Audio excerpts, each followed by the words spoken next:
E hoje nós estamos recebendo aqui no nosso estúdio o deputado federal Saulo Viana para falar de algumas propostas e também de alguns bastidores, ali, algumas informações de bastidores da política, já que estamos em ano eleitoral e tem muita coisa acontecendo. Seja bem-vindo, deputado, ao nosso estúdio.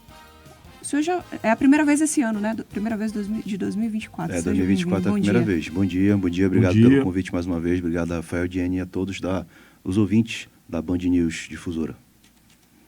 Deputado, a gente quer começar falando sobre um projeto que o senhor apresentou que visa proteger as crianças e adolescentes da inteligência artificial. Eu queria que o senhor falasse um pouco desse projeto, o que motivou a apresentação dele, como está o andamento e do que se trata especificamente.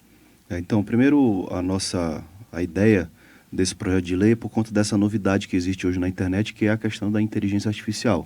Eu acredito que muitas pessoas já ouviram falar e a gente está apresentando esse projeto de lei para que possa ter uma campanha de prevenção e conscientização contra o uso indevido de inteligência artificial, principalmente com crianças e adolescentes.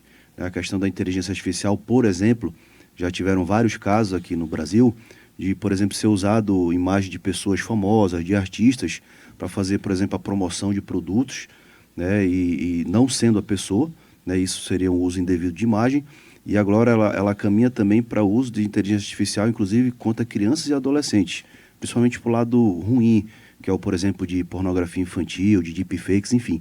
Então isso visa, esse projeto de lei visa que a gente possa fazer justamente essa prevenção e a conscientização das pessoas do que é e o mal que isso faz para a sociedade. Nas escolas. Exatamente. A ideia é que isso possa ser feito principalmente no ambiente escolar, que é onde estão as crianças e os adolescentes, pais responsáveis, familiares, professores, para que todos possam ter a consciência do tanto mal, quanto mal isso faz, e também que a gente saiba, que as pessoas saibam distinguir o que é real e o que é a questão da inteligência artificial.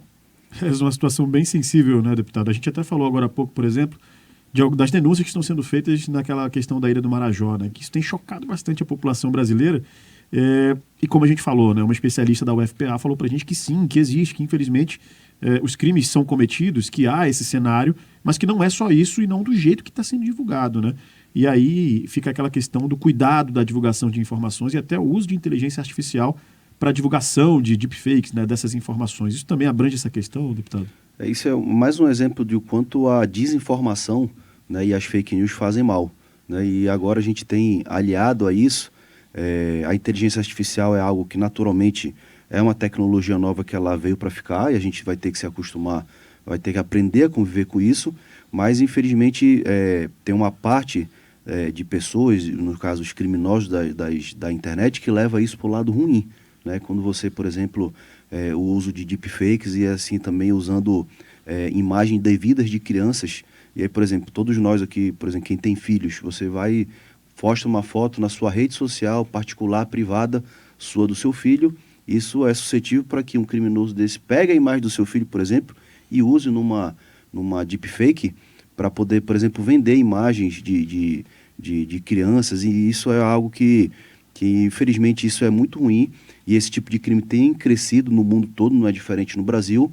E a gente, como legislador, como na função de deputado federal que propõe leis, é importante que a gente esteja atento a essa prática de crime para que a gente possa também tanto fazer campanhas de prevenção, como essa que nós estamos propondo na Câmara, como também a regulamentação contra crimes de inteligência artificial que ainda não existe no Brasil. Já existe a regulamentação de crimes na internet, mas especificamente da regulamentação de crime de inteligência artificial ainda não existe. Isso é algo que a gente, provavelmente nesse ano de 2024, o Congresso vai avançar contra esse tipo de crime na internet.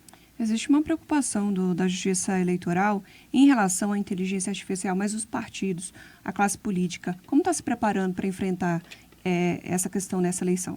Inclusive, a cidade de Manaus foi o primeiro caso no Brasil de uso de inteligência artificial, no caso usado como fake news, para poder prejudicar um candidato. Isso aconteceu com o prefeito de Manaus, Davi Almeida. Inclusive, isso foi investigado pela Polícia Federal, porque como é um crime, trata-se de um crime eleitoral, por conta do que foi o prefeito, foi investigado pela Polícia Federal e as diligências que aconteceram foram autorizadas pela Justiça Eleitoral.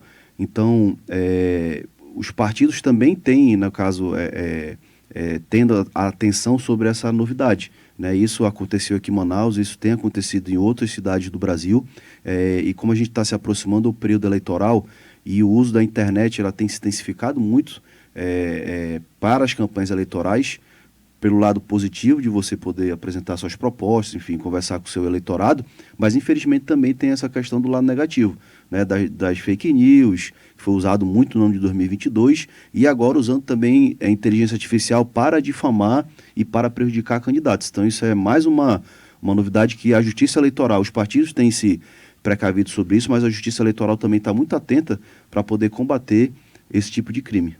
Deputado, vamos seguir aqui para um outro tema agora. A gente observou aí nas suas divulgações mesmo do trabalho que tem sido realizado em rede social, um trabalho junto aos representantes dos Bois Garantido e Caprichoso, em Brasília, inclusive, na busca de recursos, ali, investimento para o Festival Folclórico de Parintins agora em 2024. Como é que foram essas reuniões aí dos representantes dos Bumbais, junto com o senhor acompanhou lá em Brasília? O que isso pode render de investimento para Parintins 2024 ou para os próximos anos também? Como é que foi essa visita dos Bumbais lá em Brasília? Há alguns anos atrás, o governo federal era um grande parceiro do Festival de Parintins. A Petrobras já foi apoiador, os Correios já foram apoiadores, o Ministério da Saúde, o Ministério da Cultura, o Ministério do Turismo. E aí, depois passado alguns anos, essas parcerias elas foram ficando para trás, elas não aconteceram mais. No ano de 2023, eu consegui, juntamente com o senador Omar, para que os Correios voltassem a patrocinar o festival, e isso aconteceu ano passado, e aí desde então a gente vem trabalhando para que a gente possa fortalecer essa parceria dos bois com o governo federal. E esse ano, passado o carnaval, que até então era tudo tratado de carnaval, passado o carnaval a gente já fez a primeira agenda e a gente tem consolidado aí alguns apoios que serão muito importantes para o festival. O Ministério do Turismo já confirmou que vai apoiar o festival, a Petrobras vai, se der tudo certo, vai voltar a ser uma dos patrocinadores do festival. O Correio também já confirmou que vai, inclusive com um valor maior. Então tudo isso, Rafael, são apoios que serão muito importantes e a gente, claro, ainda está em fase de negociações, mas a gente espera que aconteça neste ano o maior investimento da história do governo federal no Festival de Parintins. E aí, quando a gente fala do Festival de Parintins, não é apenas a festa, não é apenas a apresentação dos 3 dias do festival.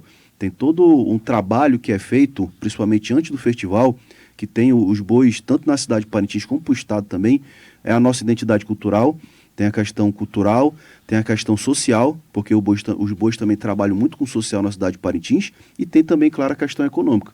Existe várias, eu digo que o Festival de Parintins é a Zona Franca de Parintins, e naquele período do festival, naquela semana do festival, injeta milhões de reais na economia do Amazonas. Então isso é muito importante, porque por trás da festa tem pessoas que vivem disso, tem a geração de emprego e renda, e claro que é mais uma ajuda à atividade econômica do Estado, uma vez que é uma grande festa que é conhecida nacionalmente, tem também crescido, tem o nome de Parintins tem sido levado para o mundo, e a gente faz a nossa parte de poder ajudar para que a gente possa potencializar cada vez mais o festival, consequentemente Parintins, o estado do Amazonas e o turismo aqui na nossa região. A gente sabe, deputado, que tem alguns obstáculos aí que ainda atrapalham, pelo menos ao meu ver, a questão de ainda mais gente, né?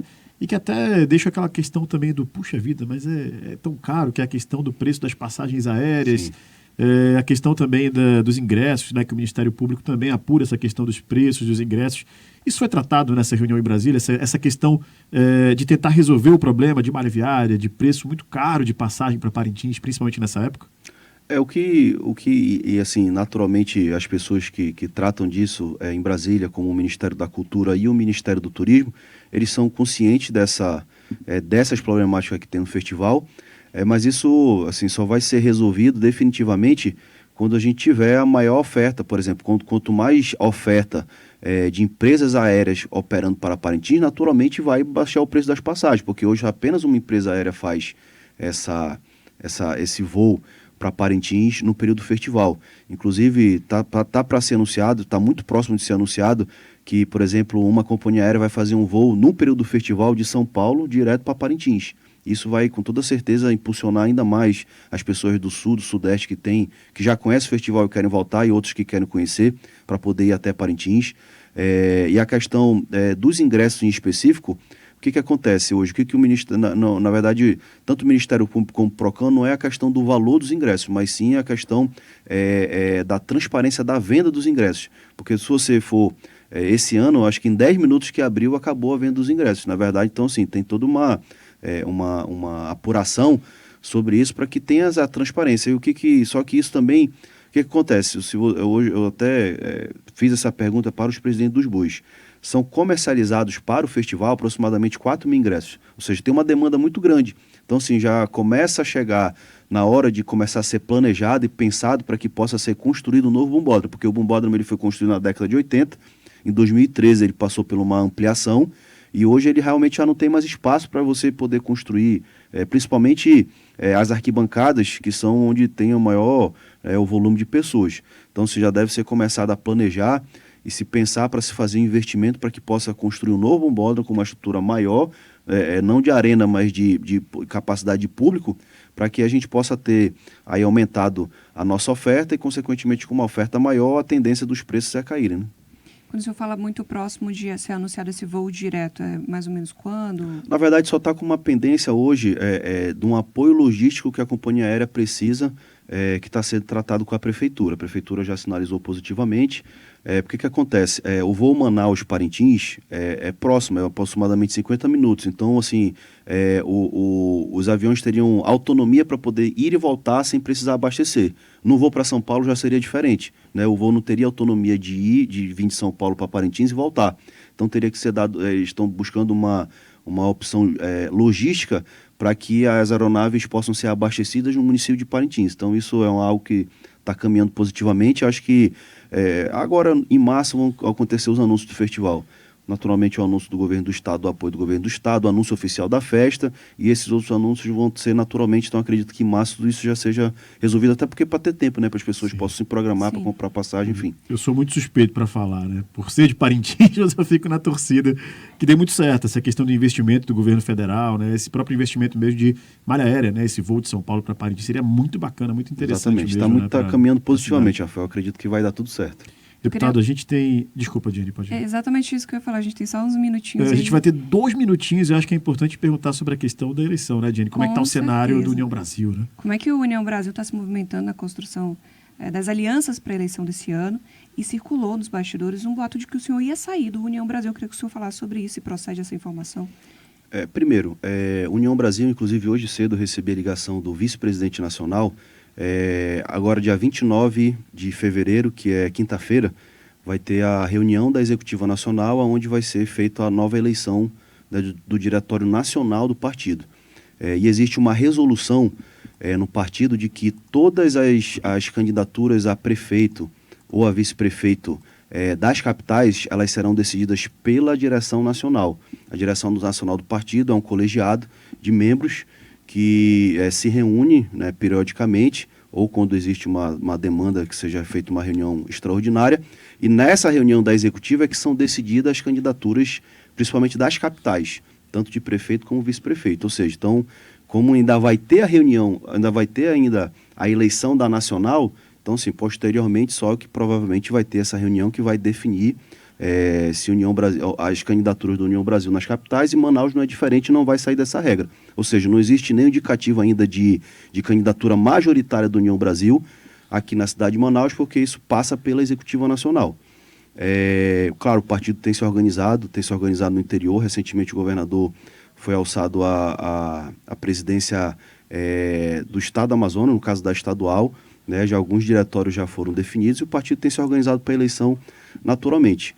Referente à questão de saída do partido, não, fui eleito pela União Brasil, eu tenho um ótimo relacionamento com a direção nacional do partido, tenho um ótimo relacionamento com a bancada do partido, do União Brasil, a amizade que eu construí ao longo desse ano de 2023, me sinto no União Brasil em casa, muito bem tratado, e a gente tem trabalhado, claro que partido já está dizendo o nome, é parte, né? Então, assim, tem várias pessoas que têm pensamento diferente e isso naturalmente gera atrito às vezes, né? Ninguém pensa da mesma forma, mas claro que a gente vem conversando para chegar a entendimentos dentro do partido, tanto a nível nacional como no estado do Amazonas. E o impeachment, o senhor assina ou não assina?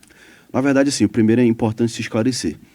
Eu vi muito isso na internet esses dias agora, muitas pessoas postando, deputado tal foi contra impeachment, só o deputado tal assinou impeachment. Primeiro, para que seja esclarecido, não existe assinatura de apoimento de impeachment. Existe por exemplo, o deputado federal tem legitimidade para chegar na mesa e apresentar um pedido de impeachment. Sim. E aí, não existe tantos deputados assinam o pedido de impeachment para que ele possa começar a tramitar. O único deputado que tem a prerrogativa de poder aceitar ou não a tramitação do pedido de impeachment é o presidente da mesa. Se 512 deputados assinaram o apoiamento de pedido de impeachment e o presidente não aceitar, ele não vai tramitar. Então, como assim, está se fazendo esse circo, né? essa movimentação em relação à assinatura? Na verdade, assim, para responder a tua pergunta, eu particularmente, para mim não existe nada que dê razão para que seja tramitado um pedido de impeachment desse pedido assim, que foi feito agora do presidente Lula. Então, assim, eu sou contra, pelo motivo, né? E assim, claro que hoje eu digo que hoje no Brasil existe uma obsessão ideológica. As pessoas querem que você, como parlamentar ou qualquer pessoa, tenha a sua definição. Não quer dizer que eu não concordo com a fala do Bolsonaro, que eu sou Lula, e muito menos que eu concordo com a fala do Lula, que eu sou contra o Bolsonaro. Não é nada disso. Não existe essa guerra de ideologia, que é uma retórica muito grande. Então, sim, claro, cada um defende seu lado, e aí isso é muito mais para gerar mídia, para gerar engajamento na rede social, do que convicção de fato de que um é certo ou outro errado para poder fazer, por exemplo, pedido de impeachment que, com toda certeza, deixa fissuras grandes na democracia do Brasil. E isso é ruim para todo mundo, não é apenas para mim. Deputado Saulo Viana, a gente estourou todos os tempos aqui, mas foi muito bom tê-lo conosco nessa entrevista, esclarecendo algumas questões importantes, trazendo informação importante. Obrigado e até a próxima. Muito obrigado, sempre à disposição.